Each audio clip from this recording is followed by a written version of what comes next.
Alors, il n'a peut-être pas des gros bras, mais il est intimidant. Éric Duhaime, bonjour. Bonjour, Richard. Éric, tu as vu de tes yeux vu ce qui se passait sur un chantier aujourd'hui. Écoute, ce matin, malheureusement, j'ai assisté à une triste scène. Puis Dieu sait que des scènes de terreur, j'en ai vu. J'ai travaillé en Irak pendant la guerre. Mais je vais vous avouer que ce matin, c'était particulièrement intimidant. J'ai eu la chance ou le malheur de voir comment la construction de la salle de l'OSM, il y a encore un chantier qui est là. Et les gros bras de la FTQ sont arrivés vers 8h30 ce matin pour vider le chantier.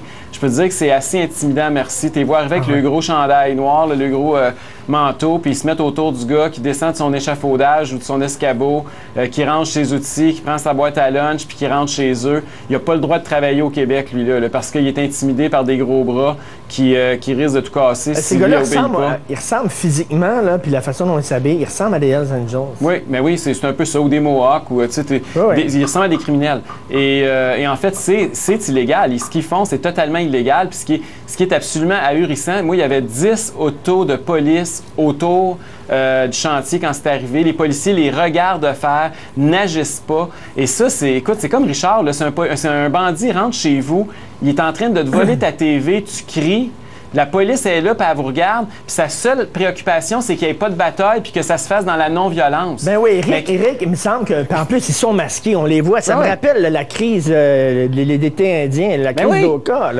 Exactement. C'est hallucinant, mais en même temps, il y a quelque chose d'encourageant, c'est que je vois l'opinion publique, je vois que 80-90% de la population ne supporte plus les syndicats. Je vois que même, tu sais, ce matin, je mettais ça sur Facebook en direct, j'expliquais ce qui se passait devant chez nous, et je voyais la réaction, même des gens qui, normalement, sont totalement opposés. C'est plus une question gauche-droite, là. Il y a même des gens qui ont une sensibilité à gauche puis qui ont un parti pris pro-syndical qui trouvent que là, ça dépasse les limites. Ça va être intéressant de voir en commission parlementaire aujourd'hui, demain et dans les prochaines semaines à l'Assemblée nationale comment, par exemple, l'opposition officielle, le Parti québécois, qui a toujours couché avec la FTQ, qui est main dans la main avec les syndicats, comment ils vont réagir? Est-ce qu'ils vont défendre la population puis les droits des travailleurs ou s'ils vont défendre leurs allégeances puis leurs petits amis syndicaux? Je pense qu'il va y avoir beaucoup de pression sur eux pour que même eux autres se rangent contre les syndicats. J'ai hâte d'entendre Amir Kadir là-dessus. Oui, Amir Kadir aussi, ça va être intéressant parce que ces gens-là, historiquement, sont ensemble. Mais là, quand tu vois des aberrations comme celle-là, si on suivait la logique de la FTQ Construction ce matin, là, on ferait sauter Jean Charest. Il y a du monde qui applaudirait, c'est sûr, mais on le remplacerait par qui? On le remplacerait par quelqu'un qui a des fusils puis qui a des gros bras parce que c'est cette mentalité-là qui règne présentement. Éric,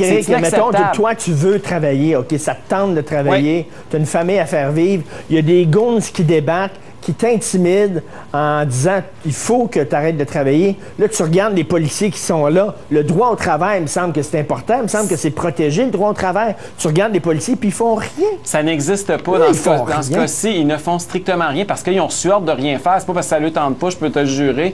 Puis si nous autres, on se sent, là... c'est comme un viol, là. Tu sais, tu te sens complètement impuissant, tu regardes ça, là, je suis descendu dans la rue, je pouvais pas croire ce que je voyais au Québec en 2011, voir ça, que ça arrive dans une rue. Écoute, imagine le gars qui est obligé de retourner chez eux avec sa boîte à lunch, là, puis qu'il faut qu'il nourrisse sa femme. Là, j'entendais la ministre Thériault qui disait ce matin...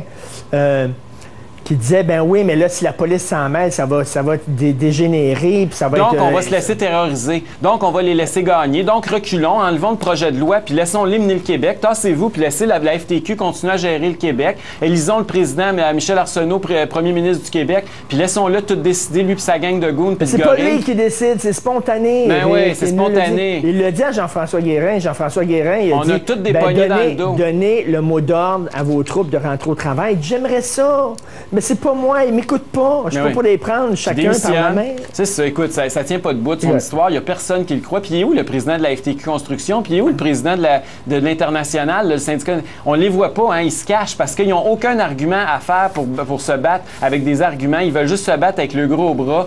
Puis c'est triste qu'on assiste encore à ça. Puis le pire, c'est qu'avec même avec le projet de loi 33, même en l'adoptant, écoutez, là, c'est le début du commencement d'une réforme. Là, c'est bien pire que ça, ce qu'il va falloir faire dans les prochaines années au Québec. Puis on n'aura pas le choix. On ne pourra pas maintenir notre système complètement artificiel qu'on a, qui fait que l'industrie de la construction coûte 2 fois plus cher construire quelque chose au Québec qu'ailleurs, aux États-Unis, par exemple, parce qu'on a un système qui protège le syndicalisme, qui n'encourage pas la productivité, qui décourage la compétence dans l'industrie. On ne pourra pas continuer. À un moment donné, ce monopole-là, il va falloir que ça arrête. Et imaginez si aujourd'hui ils réagissent comme ça, quand on va mettre fin à leur petit monopole, comment est-ce qu'ils vont réagir? Éric, deuxième sujet, il y a des gens qui ne veulent pas changer. Il y a des institutions qui ne veulent pas changer. Hydro-Québec, un État dans l'État. Alors, Véronique Prince a sorti une histoire hallucinante. Alors, Hydro-Québec aurait invité les entrepreneurs à soumissionner pour un contrat dans le complexe La Romaine qu'ils ne pourront pas obtenir. Ils ont fait faire des tours d'hélicoptère à cet entrepreneur-là. Il a dit, regarde, c'est ça le contrat, c'est un contrat de plusieurs millions de dollars. Mais de toute façon, c'est pas toi qui vas l'avoir parce qu'on a déjà fait affaire avec une compagnie Innu, puis c'est eux autres qui vont l'avoir. Donc pourquoi? C'est un faux appel d'offres pour donner l'impression qu'il y a un semblant de démocratie, alors que tout est rigué d'avance, comme on dit. Mais je te ferai un lien entre les deux sujets. Il y a un point commun entre la façon de faire d'Hydro-Québec dans ce dossier-ci puis la façon de faire des goons de la FTQ. Et le point commun, c'est que c'est des monopoles. On a un monopole avec un gouvernement derrière qui appuie ça, qui n'est pas carrément propriétaire de la société d'État Hydro-Québec. Et quand tu as des monopoles, tu n'as pas de concurrence. Ce n'est pas les lois du marché qui décident, c'est l'arbitraire politique. Et c'est la même chose dans l'octroi des contrats Hydro-Québec, puis c'est la même chose sur le monopole de la main-d'œuvre qu'ont les syndicats au Québec sur nos chantiers. On veut rire de nous, Éric, on veut rire de nous. Ils ont organisé, parce que c'est un contrat de 20-40 millions pour une route de 20 km. OK? Alors, ils ont organisé 5 voyages en hélicoptère pour un entrepreneur, en sachant fort bien que l'entrepreneur, il n'y aura jamais le contrat parce qu'il a déjà été donné à une autre société. C'est pas rire du monde.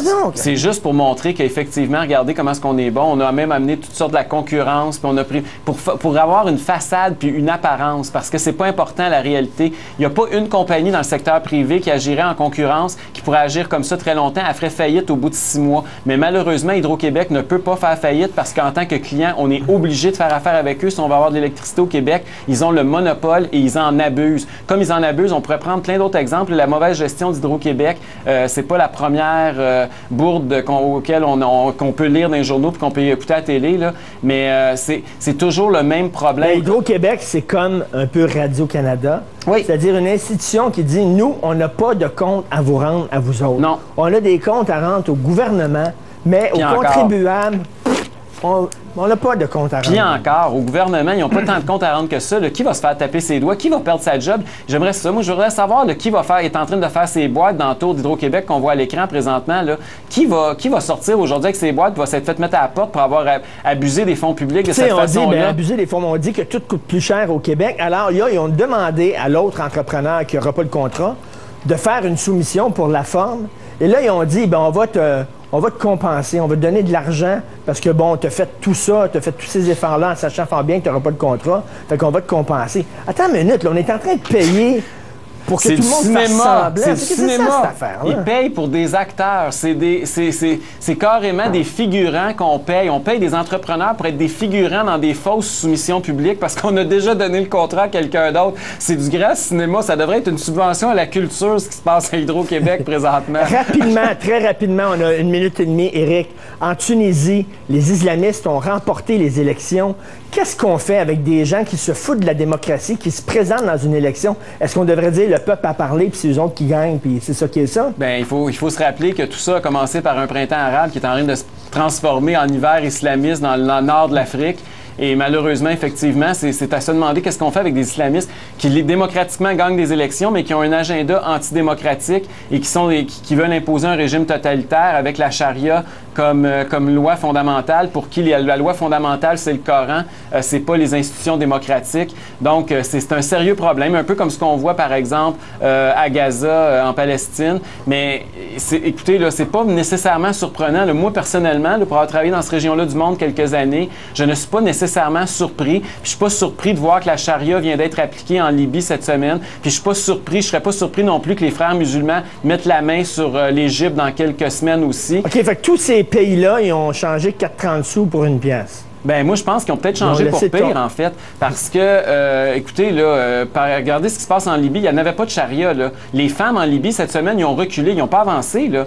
Et attendez de voir ce qui va se passer en Tunizie. Là, c'est pas impossible que la femme recule en Tunisie, qu'il y a certains droits qui reculent. C'est vrai que c'était une dictature, puis c'était inacceptable, puis on aurait souhaité une démocratie libérale.